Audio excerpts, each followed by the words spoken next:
ఓం అందరికీ నమస్తే.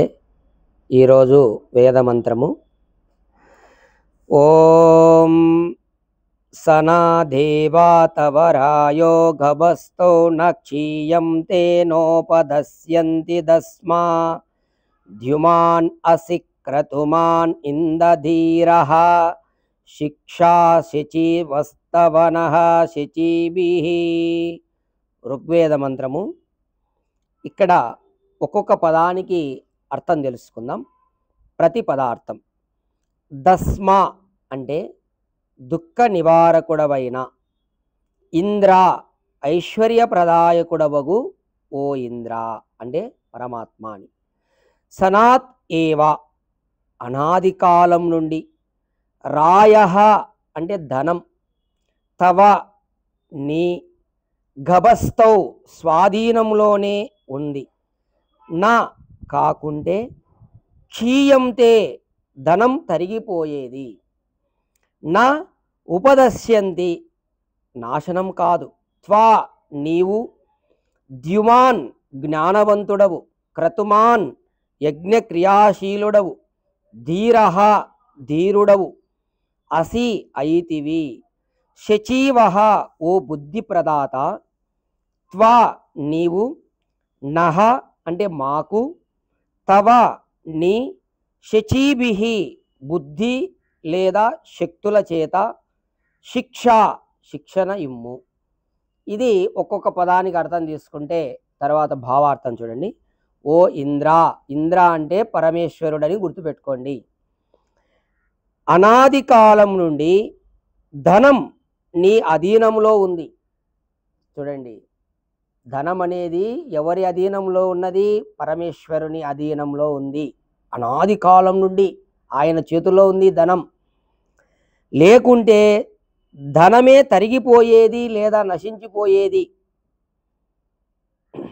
చూడండి, భగవంతుని చేతిలో గిన ధనం లేకపోతే ఈ పాటికి ఒక్కొక్కడు ఎంతెంత కూడబెట్టుకుంటున్నారు అంతా అయిపోయేది. కానీ ఇది పరమాత్మ చేతిలో ఉంది కాబట్టి ఇది నశించడంలే, కంటిన్యూ ప్రాసెస్ జరుగుతూ ఉంది అనాది కాలం నుండి. ఓ దేవా, నీవు జ్ఞానవంతుడవు, క్రియావంతుడవు, ధీరుడవు, నీవు నీ బుద్ధి శక్తుల చేత మాకు శిక్షణ ఇమ్ము.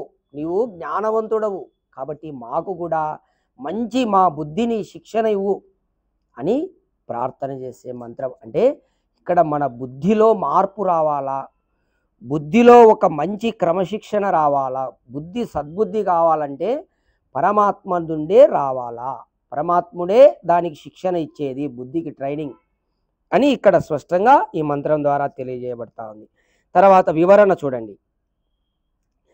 సనాతనుడైన భగవంతుని, భగ అంటే ఐశ్వర్యము కూడా అనాదియే.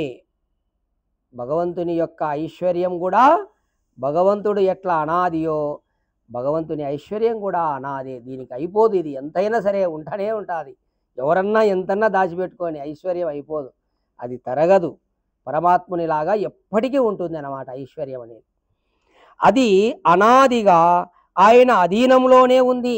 ఈ భగవంతుడి అధీనంలో ఉంది ఈ సృష్టిలో ఉండే ఐశ్వర్యం అంతా. ఎవరు దాన్ని దాచిపెట్టుకోలేరు. నువ్వు దాచిపెట్టుకుంటే కొంతకాలమే మళ్ళా అది ఈశ్వరునికే పోతుంది. లోకములోని ప్రాణుల యొక్క ఐశ్వర్యము తరుగుతూ పెరుగుతూ ఉంటుంది. అయితే మనం మానవులు సంపాదించినటువంటి ఐశ్వర్యాలు ఒకరోజు పెరుగుతాయి, ఒకరోజు తగ్గుతూ ఉంటాయి. కారణం ఏమిటో ఋగ్వేదము ఈ విధంగా వివరించింది. చూడండి, రథచక్రాలు పైకి క్రిందికి తిరిగే విధంగా ధనము కూడా ఎప్పుడూ ఒకరి వద్దనే ఉండక ఒకరి నుండి మరి ఒకరి వద్దకు వెళ్ళిపోతూ ఉంటుంది. ఎట్లయితే రథచక్రాలు ఇట్లా కిందికి తిరుగుతూ ఇట్లా పోతూ ఉంటాయో ధనం కూడా ఆ విధంగా ఈరోజు నీ దగ్గర ఉంటుంది, రేపు ఇంకొకరి దగ్గరికి పోతుంది, అట్లా తిరుగుతూ ఉంటుంది. కాబట్టి ధనాన్ని ఒకచోట ఉండే విధంగా చేయడం అనేది ఒక కళ. అది కూడా ధనమును ఒకరి దగ్గరనే నిలబెట్టడం అనేది కూడా ఒక కళ. ఆ కళ తెలియని వాడిని ధనలక్ష్మి విడిచి వెళ్ళిపోతుంది. చూడండి, అంటే ధనము కూడబెట్టడం అనేది కూడా ఒక కళ. అది అందరికీ రాదు. అట్లా అందరికీ రాదు కాబట్టి అందరూ ధనవంతులుగా లేరు, ఎవరో కొంతమంది మాత్రమే ఉన్నారు, అది వాళ్ళ కళ అనమాట. చూడండి, భగవంతుడు ప్రణీతి అంటే సర్వోత్కృష్టుడైన నీతివంతుడు కాబట్టి ధనలక్ష్మి సదా ఆయన అధీనంలోనే ఉంటున్నది. తరుగుదల కానీ వినాశనం కానీ ఆ సర్వేశ్వరుని ధన సంపత్తికి సంభవించదు. ఇక భగవంతుడు నీతివంతుడు కాబట్టి ఆయన ధనము ఎప్పుడు నాశనం కాదు, వినాశనమే లేదు ఆయన దానికి. అసలు అటువంటిది ధన సంపత్తికి సంభవించదు. ఎందుకంటే ఆయన తన ధనాన్ని జీవులందరికీ దానము చేసే గొప్ప వితరణశీలి. ఎందుకు తరగదంటే ఆయన ధనం ఆయన కోసం కాదది, సర్వ జీవుల కొరకు ఆయన ధనమును దానం చేశాడు కాబట్టి వితరణశీలి, కాబట్టి ఆ ధనం తరగదు. అలాగే చూడండి, దాత ధనము ఎన్నడూ నశించదని వివరణ ఇచ్చింది ఋగ్వేదము. ఇక్కడ ఋగ్వేదంలో కూడా అదే విషయాన్ని చెప్పబడింది. ఉతో రైహి పృణతో నోపదశ్యతి అంటే ఎవరైతే దానగుణము కలిగిన వాడు ఉంటాడో వాని యొక్క ధనము ఎప్పుడు నశించదంట, గుర్తుపెట్టుకోండి. ఎందుకంటే పరమాత్మ కూడా అలాగే ఈ ధనాన్ని దానం చేశాడు కాబట్టి ఆయన ధనం నశించదు, ఎప్పటికీ ఉంటుంది. అట్లనే మానవుడు కూడా తను సంపాదించిన ధనాన్ని దానం చేస్తే నశిస్తుంది, అయిపోతుంది అని అనుకోవద్దు. వాని ధనం ఎప్పుడు నశించదు, ఇంకా పెరుగుతుంది. చూడండి, వేదము ఇంతటితో మిన్నకుండలేదు. ఆ అమేయాత్ముని వితరణ మహత్వాన్ని వివరిస్తూ దైవమిచ్చే దానము నిజంగా చాలా మహత్వమైనదని పేర్కొంది. మరి ఆ మహత్వ స్థితి ఎలా వచ్చిందో కూడా, ఓ పరమేశ్వర, నీ వద్ద గల ధన గరిష్టత ఎంతో నేను జాలనని వేదము ప్రార్థనాపూర్వకంగా ప్రణమిల్లింది. చూడండి, అంతటి ధన పారమ్య ఆ దైవానికి ఎలా సిద్ధించిందో వివరిస్తూ, ఓ ఇంద్ర, నీవు ద్యుతిమంతుడవు, యజ్ఞక్రియావంతుడవు, ధీరుడవు అంటూ స్తుతిపూర్వకంగా కారణాలను ఋగ్వేదము వివరించింది. ఇక్కడ ఈ మంత్రంలో భగవంతుని యొక్క స్తుతి చేయబడింది. ఏమని?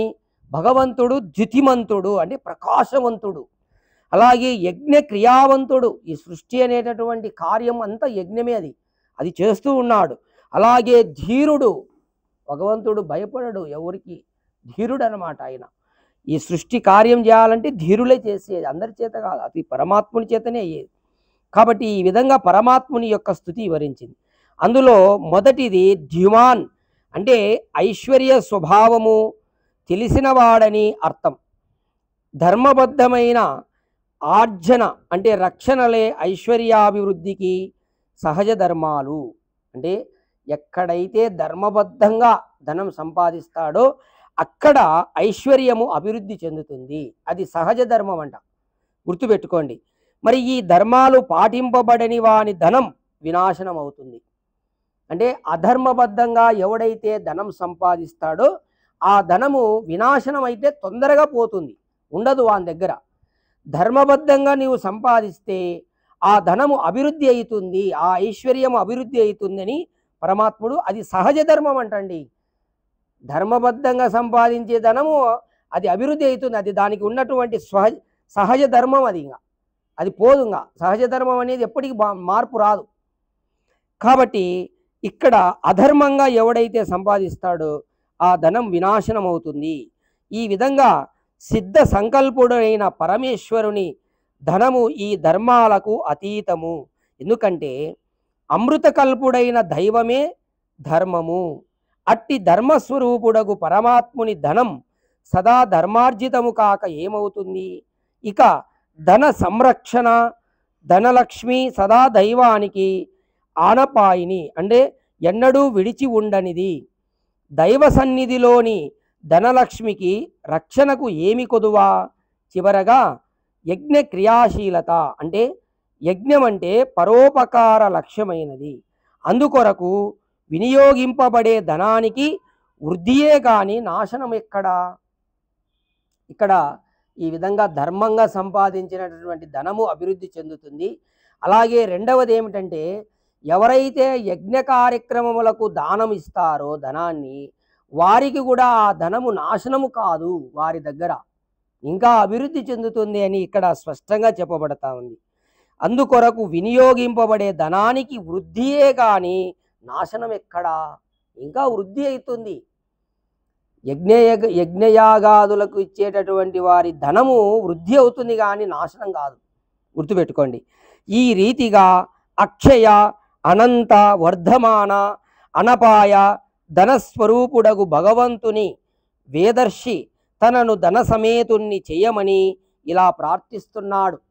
అంటే ఇక్కడ ఒక భక్తుడు ప్రార్థించాలి, భగవంతుడే ఐశ్వర్యవంతుడు కాబట్టి నాకు కూడా ఇటువంటి ధనం, ఏ ధనము? తరగనటువంటి, నాశనము కానటువంటి, ధర్మబద్ధమైనటువంటి ధనమును నాకు ప్రసాదించు అని అర్థిస్తున్నాడు. ఏమని? బుద్ధి ప్రచోదక. ఓ బుద్ధి ప్రచోదక అంటే బుద్ధిని ప్రచోదకం, బాగా దాన్ని క్లీన్ చేసేటటువంటి వాడు, బుద్ధిని శిక్షణ ఇచ్చేవాడని భగవంతుడు. బుద్ధి ప్రచోదక, మేము అల్పజ్ఞులం, మానవులందరూ కూడా అల్పజ్ఞులే. మా బుద్ధి భ్రమకు లోనవుతూ ఉంటుంది. అప్పుడప్పుడు మానవుని యొక్క బుద్ధి భ్రమలకు గురవుతుంది, కావున వికారాలను పొందుతూ ఉంటుంది. కావున నీవు మా బుద్ధులకు మంచి ప్రచోదనము ఇమ్ము. ధియో యోనః ప్రచోదయాత్ అని గాయత్రి మంత్రంలో కూడా మనం భగవంతుడి ప్రార్థన చేస్తాం. అంటే మా బుద్ధిని సద్బుద్ధిలో నడుపు, మా బుద్ధికి మంచి ట్రైనింగ్ ఇవ్వు, మా బుద్ధిలో దోషం ఉంటే దాన్ని దూరం చెయ్యి. ఎందుకంటే నా బుద్ధి వికారం చెందుతూ ఉంటుంది. కారణం ఏంటి? అల్పజ్ఞులం కాబట్టి మానవులందరూ కూడా ఈ విధంగా పరమాత్ముని ఐశ్వర్యమును, ఐశ్వర్యం అంటే ఇక్కడ ధనంతో పాటు బుద్ధి కూడా వస్తుంది. బుద్ధి అనేది కూడా ఐశ్వర్యమే. ఆ బుద్ధి అనేది ఉంటేనే ధనం సంపాదిస్తావు, లేకపోతే సంపాదించలేవు. కాబట్టి ముందు బుద్ధిని, భగవంతుని మంచి సద్బుద్ధిని మా బుద్ధిలో ప్రసాదించమని కోరాలి. ఓం తత్సత్.